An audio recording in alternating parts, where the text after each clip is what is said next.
Greetings and welcome to the Upper Pen Podcast. My name is Dakota, and today I'm talking with J.R. Mathews about his book, Jake's Magical Market. Jake is a regular guy who works as a clerk in a grocery store, but when the end of the world comes and he's the only one in his town left alive, he inherits a market. Also, there is magic based on deck building and lots of adventuring. Thank you, J.R., for joining me. Thanks for having me. It's very exciting. Sorry, there was a lot of J's there, and I just kept stumbling. I know. There's a lot of J's in the whole LitRPG world. There's been many threads calling me out for naming my character Jake. It's fine. Jake's actually pretty unique to me. Normally it's like John, Jim, George, something like Jake. that. Yeah. So how did you get interested in LitRPG? So growing up, I've been reading traditional fantasy sci-fi since I was probably like 12, 13. But when I first brushed against LitRPG 15, 20 years ago, I was like, oh no, that's not for me. I'm reading the big fantasy epics and everything. But then, I ran out of those to read because I was reading so much. And so I gave The Land another chance because that was the book I picked up a long time ago. And I was like, okay, I'm going to try it. And this time it worked for me. And I was like, okay, this worked. And then I picked up another one. I was like, oh man, this is the only thing I want to read now for the rest of my life. And so I then devoured over the last 4 years, I devoured pretty much everything available on Amazon and translated novels and Royal Road. And so it's been a long journey, but the last 4 years, it's been all I've read pretty much. I feel that. I definitely feel the vast majority of what I read is LitRPG now. And I'm a hardcore sci-fi girl, so it's rough. Yeah, I always was too. But now I go back and it's gosh, it's so slow. Where's there's some itch inside of us all that I think LitRPG progression fantasy just scratches in a way that nothing else can. I don't know. It's a very strange phenomenon. Well, so how did you get started writing? Because this is not your day job, right? Well, so at the time that I wrote Jake's, I was a public defender. So I was a public defender for 10 years. So for those people have asked me who aren't in the US or whatever, a public defender is a criminal lawyer, a criminal defense attorney that represents people who are charged with a crime that can't afford their own lawyer. And in the US, that's 95% of crimes. Because we love charging poor people. So, the public defender system, is really exhausting. And I was working in a major US city for 10 years. And it had just been really hard on my health. And I suffered a stroke about 5 years ago from the job. Paralyzed on the right side of my body, and I took 10 days off and went right back into a felony trials. I could barely type, and I was deathly afraid I would never be able to use my right hand again. I've made a full recovery, but you're in such an insane mindset as a public defender that it's 10 days was all I could take, and then I was back in doing felonies and stuff. So when the pandemic hit, a lot of built up depression or a lot of built up burnout finally kind of hit because I was going in and out of jails and visiting clients and going in and out of courts, and I was like, okay, I almost died last time from this job and I'm literally going to die this time. I really honestly thought for a year there that I was probably going to die. And I just, at the time, I didn't realize what I was going through. I just lost interest in all the games and all the books that I would read. I just kind of, I would buy a game on Steam and install it and literally not even start it. Or I'd pick up a book, even a comfort book that I knew I loved. I'd read the first page and put it down. And so I was going through a lot of burnout. And finally, I'd had these ideas bouncing around in my head for years And I was like, well, if nothing's holding my interest and my escapism is gone, I should just write what I actually want to read now. And so I just started writing one evening after work. And after like a month and a half or so, the first book of Jake's was out in raw form. Took a year longer to finish editing and get everything together, but like it just blew up, and it was like, wow, I'm like really excited about something again. Like I felt passionate again. And so, yeah. That's really wonderful that you found like happiness again through writing LitRPG. Yeah. Yeah, it was exactly what I needed. I mean, the fun of it and the escapism and just the adventure of it really was, it helped me get through the rest of the pandemic. Yeah. So tell me about Jake's Magical Market. What is it about for people who don't know?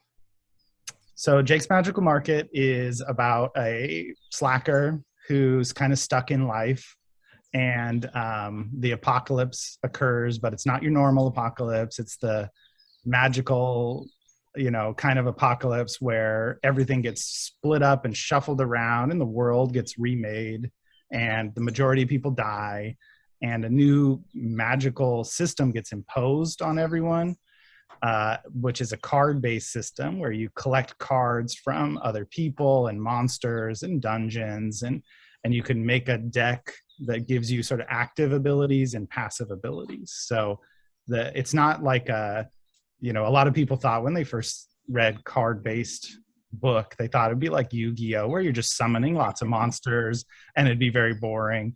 I wanted it to be more active. So like you get spells or attacks, and then you get passive buffs, and you can upgrade them and combine them to make more powerful ones, and all kinds of different twists and turns. And then it kind of acts as a currency as well.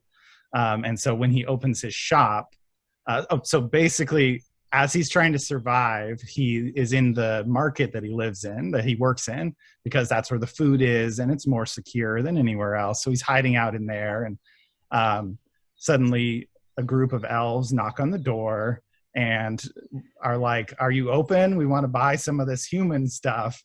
And he's so overwhelmed and doesn't know what's going on. He's like, yeah, come on in. I'm a shopkeeper now.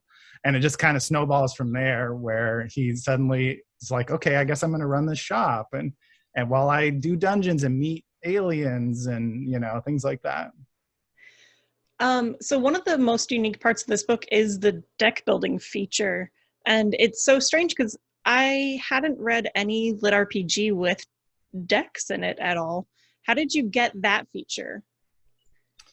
So the way it came to me was I had like Jake as a character, and then I had this other idea of like, I grew up loving card games, playing Magic since I was a teenager, and all the different, card games that kind of spawned from that. And I was like, why isn't there any big lit RPG about card games? Like, it's such a huge part of so many of our lives, So, you have VR games and MMO type things is like, but I probably spent just as much time playing card games my whole life.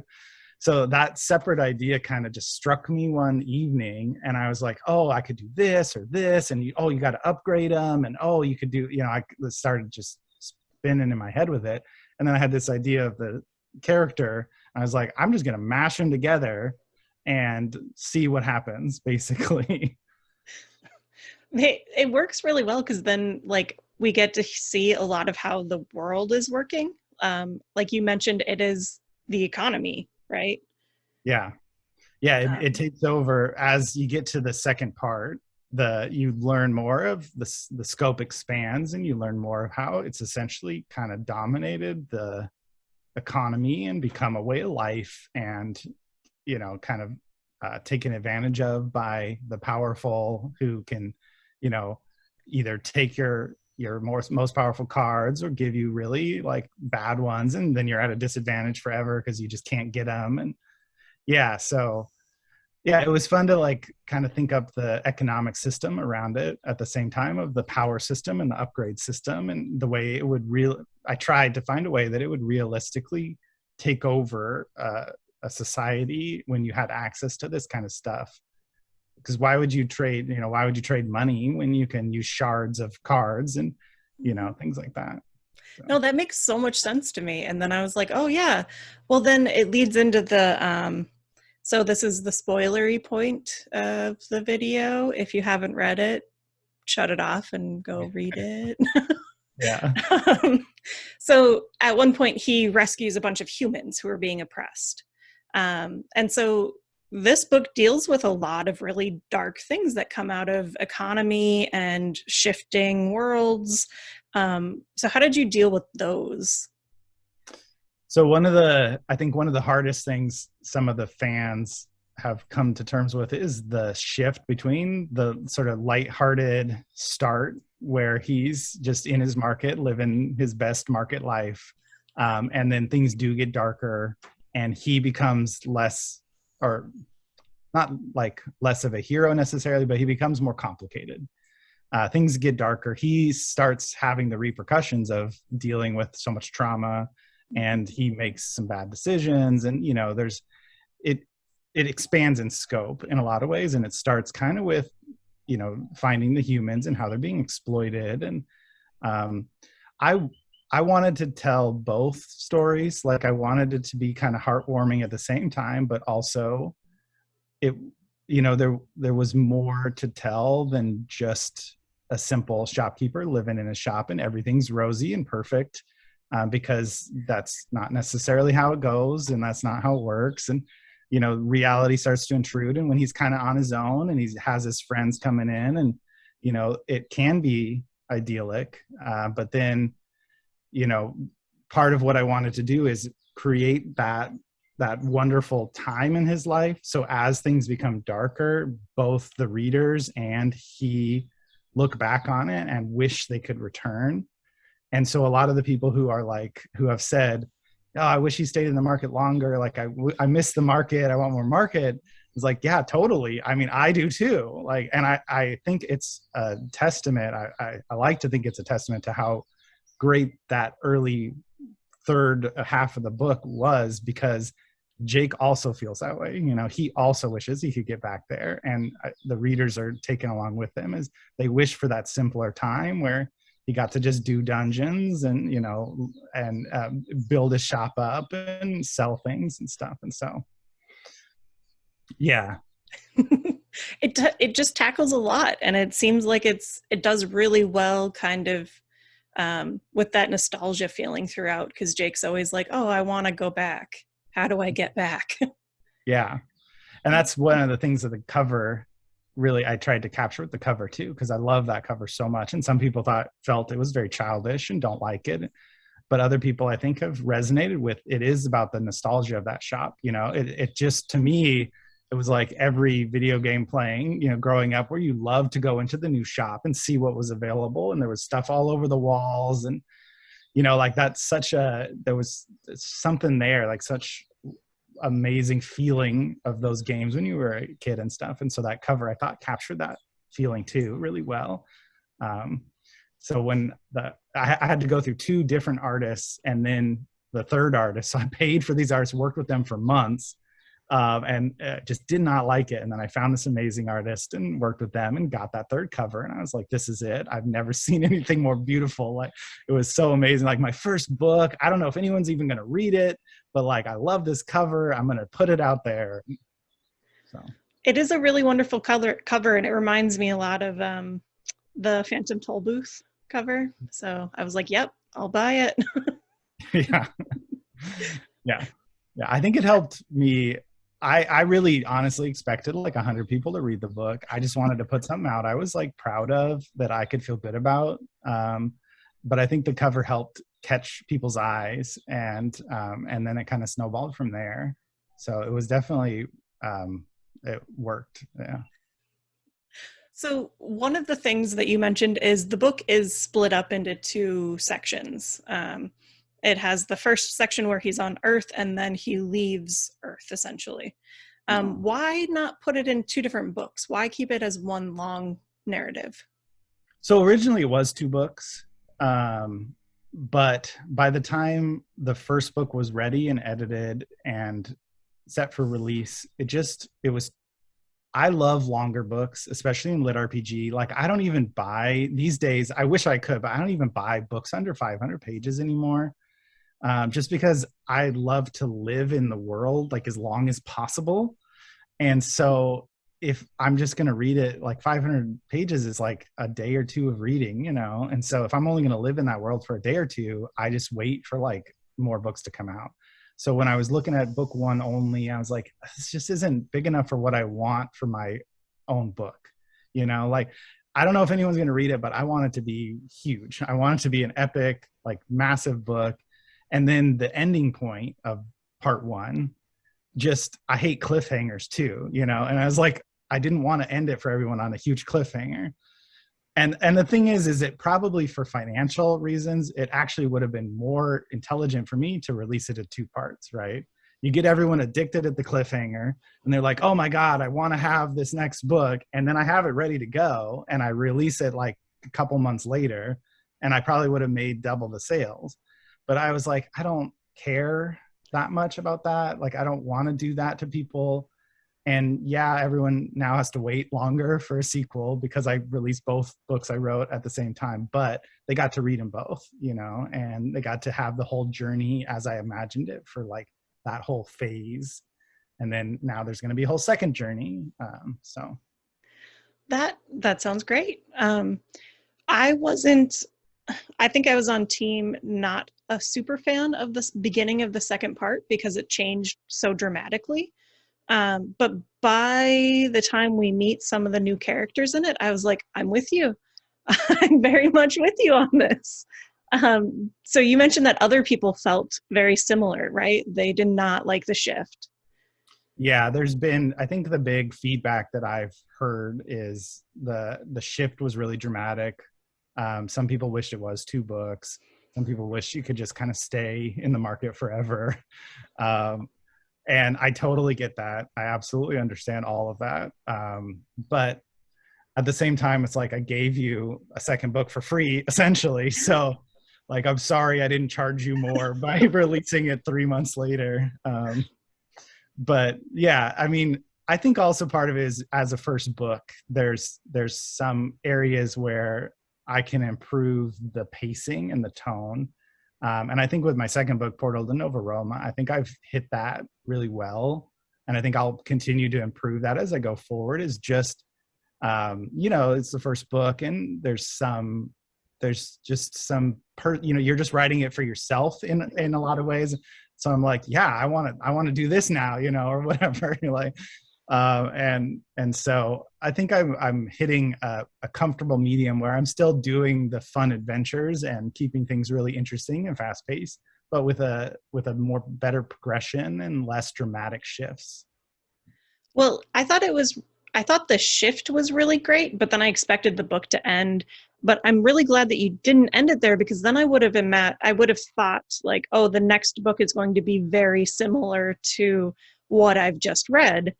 But instead you change expectations of what book 3 essentially would be. Oh yeah. Oh yeah. Book 3 / maybe 3 and 4 combined. I mean, who knows? But yeah. Yeah. Things are gonna, yeah.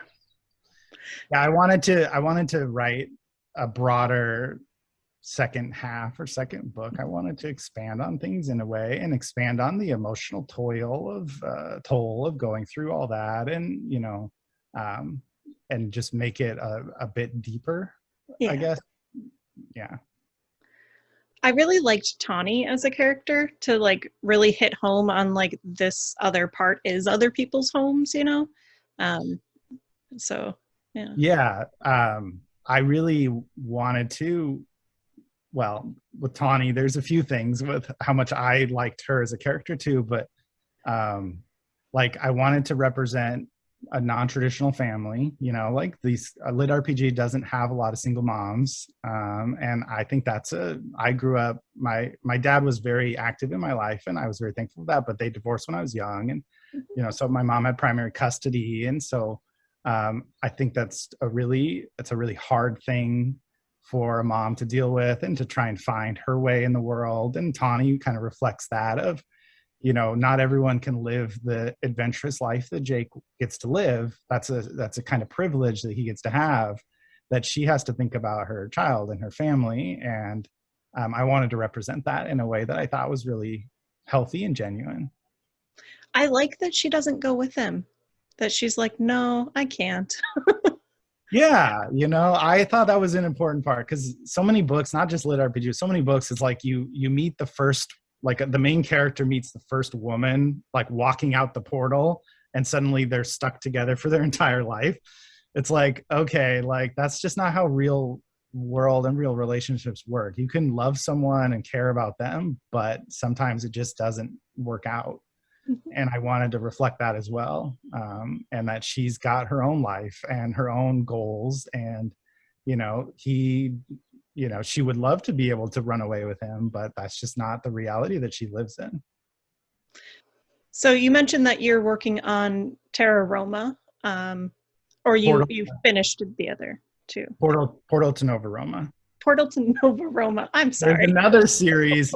I think it's called Terra Nova, which is a great series, by the way. I think that's the name. It's a wonderful series, but mine's Portal to Nova Roma. I knew which one I meant. It just, the words don't work.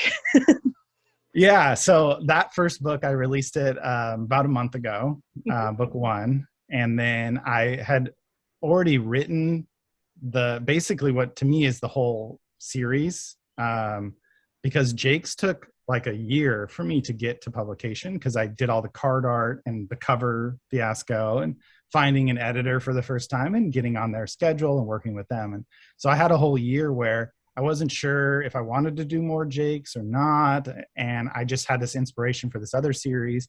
So that whole year while I'm working on the editing for Jakes and the artwork, I just wrote this whole other series because I was working and I needed an escape still. And I was like, okay, I'm just going to come home every night and I'm just going to do this. And so it's coming out to 3 to 4 books, and I'm editing every day now, like 8 to 10 hours a day, it feels like. And, just trying to get through all that, because I have to, when I have the story in mind, I don't want to shift gears to another story, because it's important to me to like finish what was like wrapped up in my imagination and everything. So I'm not one of those authors that can write multiple books at once. So yeah, that should all come out hopefully by the whole end of this year. The whole at least first big story will be done. And then I might write more, but people will have like a satisfying end to what should be like, I think almost 2,000 pages or more of a series. That's really exciting to hear, that there's like an end to a lit RPG. Like, I don't think I've found an ending yet. Yeah, that's another thing that I really wanted to try to do, is to give a sense of like closure in a way that feels very satisfying to this series, because yes, 15 books in, just, is my imagination. Like I have other books bouncing around in my head. Like I want to create more worlds and do more things. And I want to get to Jake's and like finish my story there. And so I really wanted to have a real solid, satisfying ending where people weren't like, people probably might want more, but they also hopefully will feel like this feels good. Like I feel happy with this journey. Yeah. And it's not bad leaving people wanting more, right? Well, and I already have ideas like of things that could happen in the world, and so who knows, but at least it will end in a satisfying way that I think will give conclusion to all the mysteries and stories that people want, as much as I can do. Some might still be hanging out because you never want to, I don't know, anyway. I'm just looking forward to them is all. That's it. Yeah. No, the reception's been amazing on my second book. I've been very fortunate. I'm very thankful that people have been reading it, and people have left really nice reviews and everything. It's been wonderful. Yeah. One of the things that I wanted to mention when we were talking about Jake's, and I forgot all about, is you have a PDF of the cards in the book, and even attached to the audiobook. Yeah. So at first, we released the audiobook, and it just didn't even occur to me that people wouldn't be able to see the card art. I don't know, the whole audiobook world was a mystery to me. I've never listened to audiobooks, and I know they're popular, but it just, that kind of came out of nowhere for me. And it didn't occur to me like, oh, they don't get to see this card art that me and my artist worked forever on. And so then I was like, oh, I reached out to the company that I signed with, Royal Guard, and they were like, oh, I think we can attach it to the audiobook. Let's do that. So I posted on one of the LitRPG groups on Facebook, like, hey, if you haven't seen this, I made all these cards, like these things are out there. So I shared them for everyone, and then we attached it to the audio. So I'm glad it's showing up. But yeah, I wanted to, I just wanted a book that I felt really proud of. And I was like, I want to make these cards. Like, cost a lot of money, probably more than I should have spent, especially because I didn't know if I'd make any money from the book. But I was like, I'm going to do it. It took a lot of time, but it was really fun to work with the artist. And it was just something I felt was really important. It seems like you did a lot of extra work with this book. Like, you worked with several different cover artists, then the cards. Did you go back and forth about who you wanted to narrate or anything with that? So I got really lucky with the narration because I had heard some of Travis, his work, and I just knew like he was really well regarded and stuff. And so I hadn't decided yet if I was going to sign with a company or if I was going to try to fund it myself. And so I had been emailing with Travis, and he's like, I'm booked for 15 years, or, he's booked for like 3 years. But he gets openings when other things move around. So he's like, so I'll try to like keep an eye out, and maybe I can fit in your book. And so I was in talks with Royal Guard, and I didn't personally have the money to afford it at the time. And he emailed me saying, I have an opening like right now, today, like, do you want it? And I reached out to Royal Guard, and I was like, okay, I'll sign with you if you contact Travis right now and tell him we're in. And they're like, yes, here's the contract, here's the paperwork. Like, and they made it all happen, and it just kind of worked out perfectly. And I was very lucky, and Royal Guard's been amazing to work with. I know they're not, I don't think they're particularly well known, but they've been really wonderful, very kind, and helped me like understand how this whole world works a lot. And then Travis has been amazing. He, even when nobody knew who I was just releasing Jake's. He was very responsive to email and super kind. And I really appreciated that, because you don't normally see that. Some random person who's not an established author starts emailing you, that goes in the spam folder, and maybe you respond in 3 months. But he was like right on top of it, immediately like, yeah, I'm happy to try to fit you in. And so that meant a lot to me. That's really wonderful, because he seems genuinely nice, but always so overworked. Yes. I know. I'm trying to find an opening. He's trying to find an opening for me for Portal to Nova Roma. And the poor guy's like, maybe I could break it up and do chunks at a time, but I would like a day off sometimes. And I'm like, oh man, you got to take a day off. Like, don't, but also I really do want to, but yeah, no, he's like killing himself with a book release and doing like a book a week or more. Like, yeah. Yeah.